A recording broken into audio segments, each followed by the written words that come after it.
Hello doctors, so our topic for now will be dental surveyors. Dental surveyor, as the name itself is suggesting, it is to survey some dental issue. Now from what we need a survey, what is the surveyor?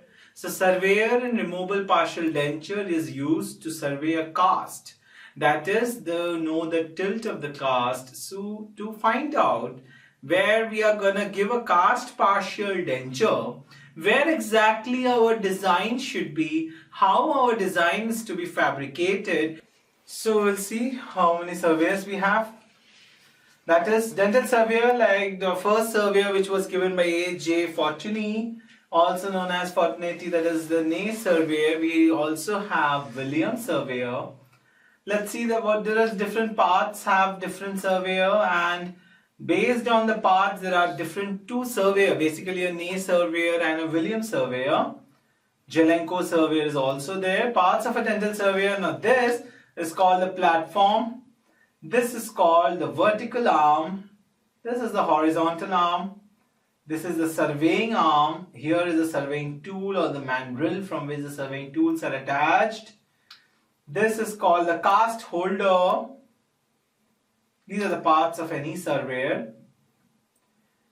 Tools of a dental surveyor. What are the tools we have? We have carbon markers. We have mandrel. We have analyzing rod. We have undercut gauge of 4 types. We have undercut gauge of 4 types. We have trimming knives. We'll see what are the uses of on my bun. Carbon marker is used to mark the undercuts as well as the height of the contour also. And then if the wax pattern is prepared and then we have to do any changes, then the wax knife trimmer is there. So with that you can trim off the waxes to find out the guide plane, that is a parallelism. And undercut gauges are there to find out how much undercut is present. So for example, we have different material for casting for different kind of undercut that is present. We'll come across that.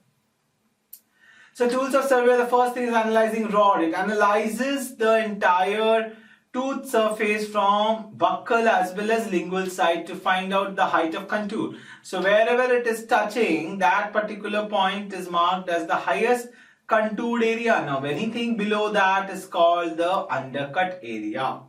Undercut gauge, as I said before, it can be of 3-4 types: 0.010, 0.2020, 0.030. We also have 0.015 inch of undercuts present. Carbon marker we have that will mark the height of contour that is recorded by analyzing rod. Wax knife will cut off the wax present all over the surface. Now different types of dental surveyors that we have is, we have NEET type, we have Jelenko type. The differences lies in, if we go back to the picture of a NEET surveyor, the difference lies in this is a movable cast holder, whereas in Jelenko it is fixed. This arm is just, it can be manually taken up, taken down, whereas in case of Jelenko this is spring controlled. This arm is a fixed arm. In Jelenko this is movable. These are the different differences of Jelenko and NEET surveyor. Now coming to what are the aims of surveying. Determine the most advantageous path of insertion and removal for a removable partial denture prosthesis. Now the important point here remains is, why are we going through this, surveying the cast, finding out where our wax pattern should be. All those things are done to find out there is a single path of insertion as well as a single path of removal.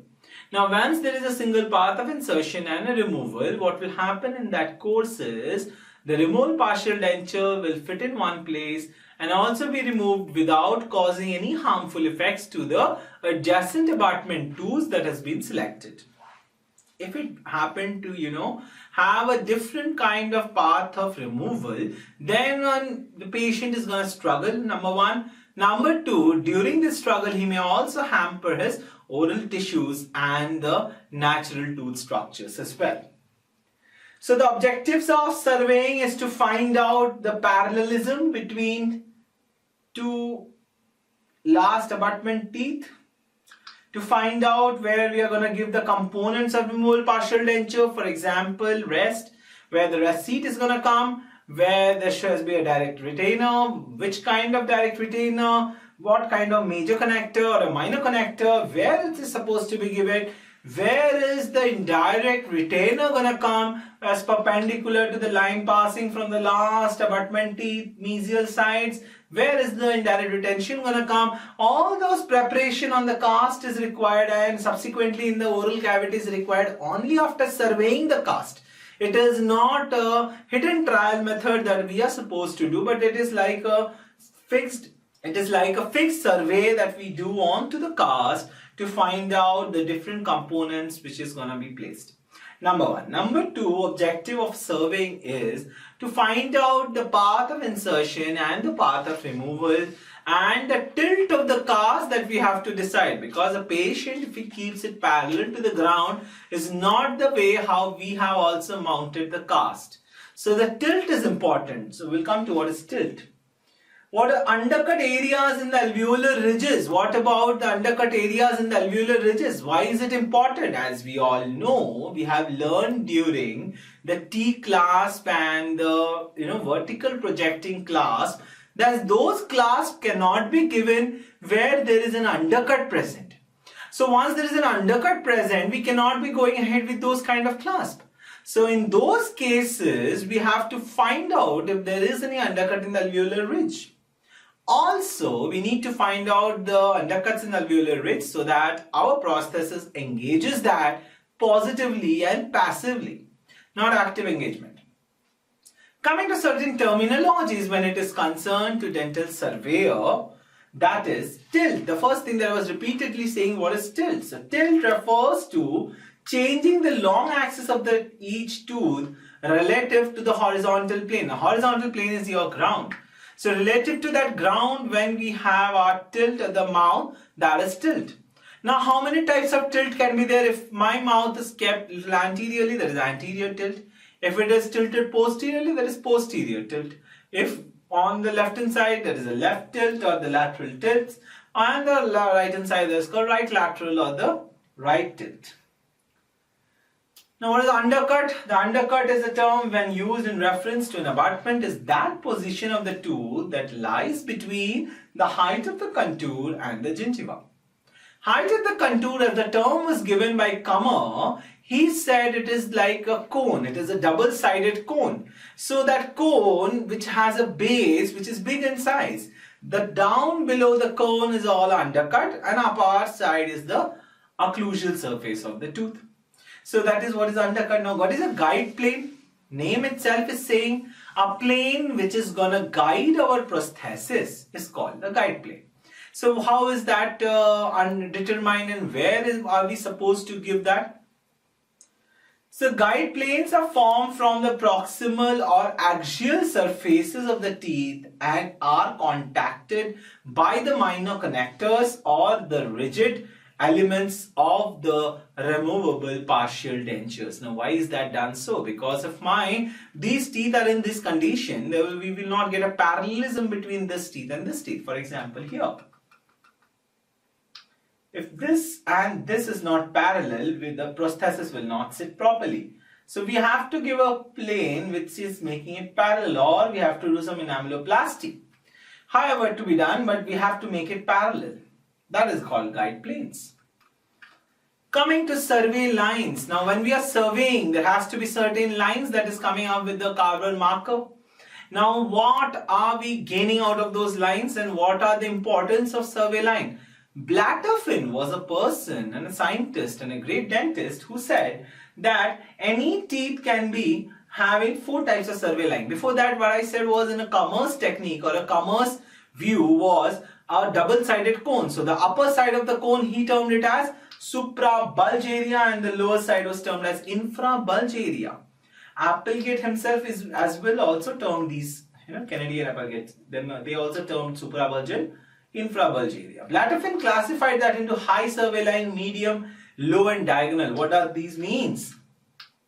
A high survey line passes from mesial to distal end on the upper surface itself, on very high area itself. That surface which was near to the edentulous area was termed as a near zone, NZ. whereas that surface which was away from edentulous area was termed as a far zone. So a line passing in a high range from a near zone to that of a far zone was termed as a high survey line.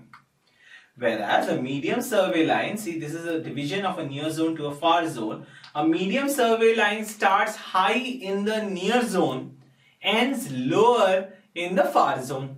See for example this. Whereas a low survey line will pass from below, that is from lower side of near zone to the lower side of the far zone.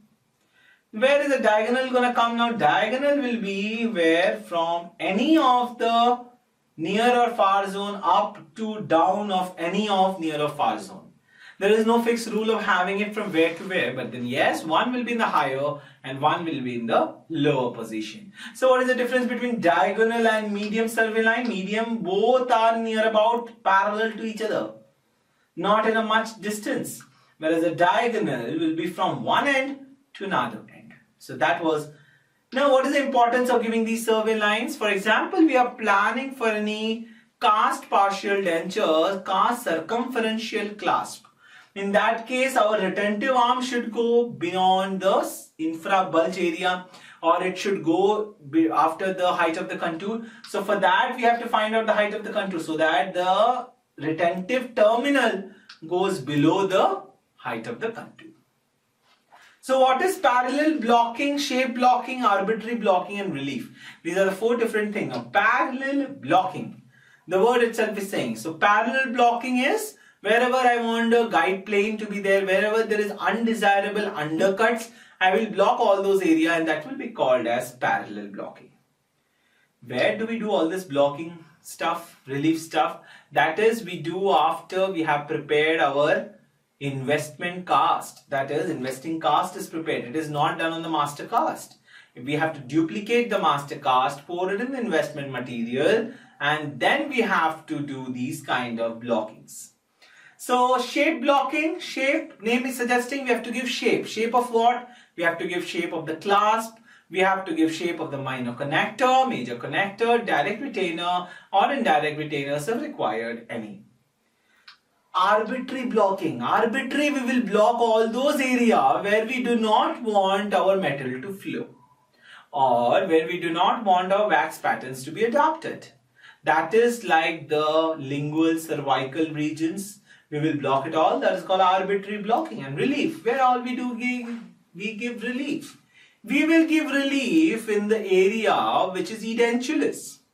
So the ridge and the prosthesis will have a relief in between. For like metal relief, it can be a spacer kind of thing. So that number one, purpose solved is that acrylic is supposed to flow in that particular region. Secondly, while making an impression in functional relining technique, that will not hamper our cast partial denture. That will not hamper, cast partial will not hamper the ridge beyond it, beneath it.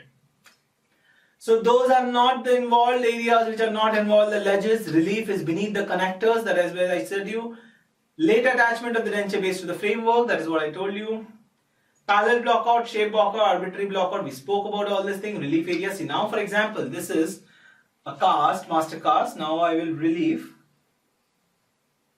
Now this is a master cast. Now this one is called the arbitrary one.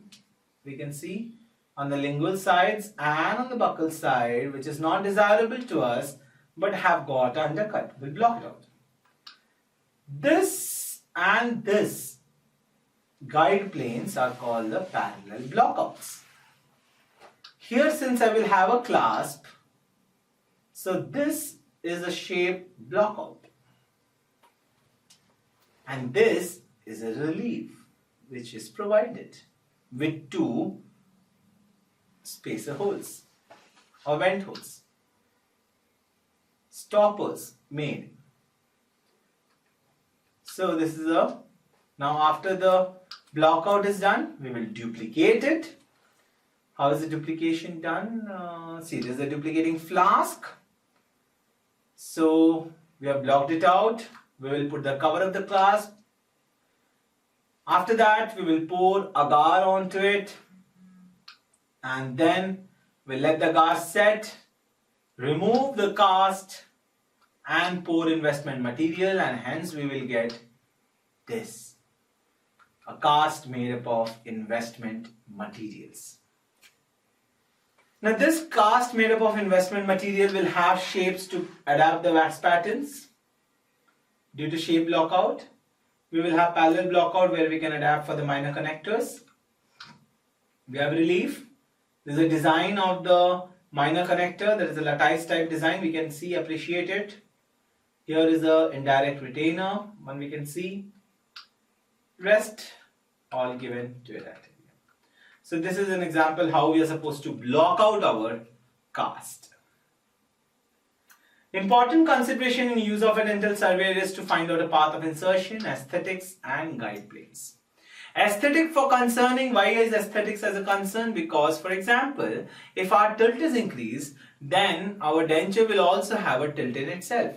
Now the cast partial denture which will have a tilt will not match with the natural teeth which is already present. So aesthetics is hampered in that way.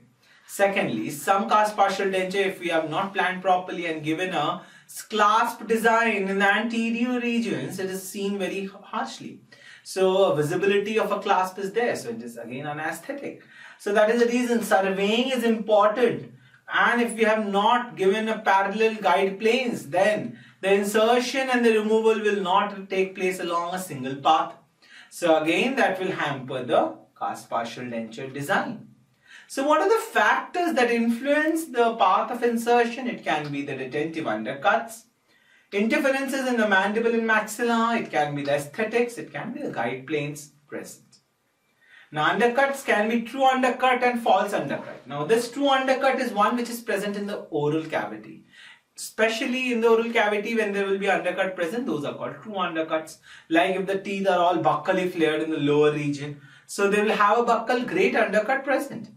False undercut is due to our misplacement of the tilt of the cast. If we have not kept the tilt of the cast in a proper way, we will have a false undercut. Now that false undercut that we will have will also hamper and give us a wrong design of a cast partial denture that we are going to provide. So these are the example how it is done. Interferences, we spoke about aesthetics. Guide plane, there is a guiding surface, is how it should be. See, for example, here a vertical projecting Y clasp is given. Guiding plane is there. Parallel, block out.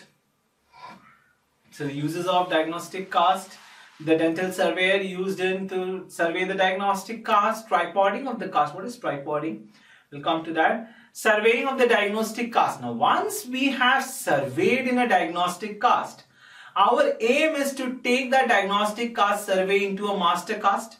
Now how am I going to suppose to transfer this marking of a survey of a diagnostic cast to a master cast? So for that is what tripoding comes into picture.